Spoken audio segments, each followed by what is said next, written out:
Chapter 4 is Social Welfare in the 19th Century. Immigration and urbanization. As cities grew, they became more filled with social problems. Cities became homes for immigrants from Germany and Ireland. The streets were filled with prostitution, gambling, and begging. Unemployment accompanied recessions, and migrations of Americans led to social problems.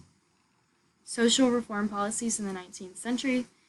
The first one is temperance, moral treatments for Americans who fell into cultures like alcoholism, crime, mental illnesses, neglect of religion. Anti-pauperism strategies. Social policies were put into place to give Americans opportunities like voting rights, public education, and land distribution. Americans sought to increase the number of almshouses, tried to establish personal contact with millions of low-income youth to prevent pauperism, and tried to establish systems of surveillance so charity went to the right people. And the third one is opportunity-enhancing policies. Policies were made to control people of color and Spanish-speaking people. By the 1830s, all white males were granted the vote in most jurisdictions. By 1860, the nation had a network of primary and secondary schools, which represented a major policy advance in the 19th century. Precursors of the reluctant welfare state. Americans saw social problems as things that just got in the way and threatened the country's moral and social order. And the services that were available to people who needed help were harsh and controlling. Social policy. The first one is land policy. In the 19th century, most unowned land in the U.S. was owned by the government. The strategy that they came up with to sell it was in blocks at public auctions. The auctions often enriched relatively affluent Americans and speculators. The next one says conquest and oppression of first Americans and Spanish-speaking people. Racism promoted vicious suppression of first Americans and Spanish-speaking people. Americans became convinced that white people were biologically superior to other races. In the early 19th century, the balance of power shifted to the settlers, and in the 1870s, public officials began a movement to break up reservations. The next one is finding laborers.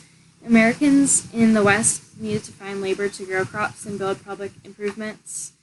White settlers in Texas imported slaves from the South. Spanish-speaking population provided the major source of labor, and Asian Americans provided other labor. Appraisal of frontier policy. Americans came to the frontier as individualists and people who wanted limited government. American frontier intensified individualism and racism. The development of farms and construction of roads and railroads required a lot of labor, and Latino and Asian laborers were treated brutally. Civil War and oppression of freed slaves. Millions of people were dislocated during and after the war. Freed slaves were cast into a society with little support.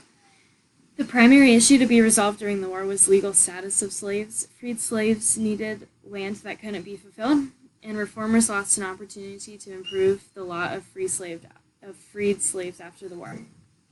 Women during and after the war. Women entered the world of politics by participating in movements. They became leaders in abolitionist crusade. Many hoped they would receive the vote when it was given to freed slaves with the passage of the 14th and 15th Amendments. Male legislators, some women in the Republican Party and the liquor industry were not willing to accept this major policy change. The oppression of workers in the early stages of American industrialization. Total population of urban areas grew from 5 million to 25 million. From 1860 to 1900, workers were subjected to brutal working conditions in the absence of regulations. Industrialization was accompanied by a turbulent economic environment, frequent recessions, and competition. And industrialization produced problems like bankruptcy and victimization of workers. Policies in the 19th century that continued on to other eras. The ending of slavery, the passage of the 13th, 14th, and 15th Amendments, the enactment of universal suffrage for men, public school systems across the nation, harsh policies for women and African Americans, reliance on not-for-profit and religious organizations, expansion of American borders to Pacific Ocean and to the border of Mexico, the development of a variety of institutions to address many social needs, the development of a Republican Party before, during, and after the war, and the development of an industrial nation. So that's chapter 4.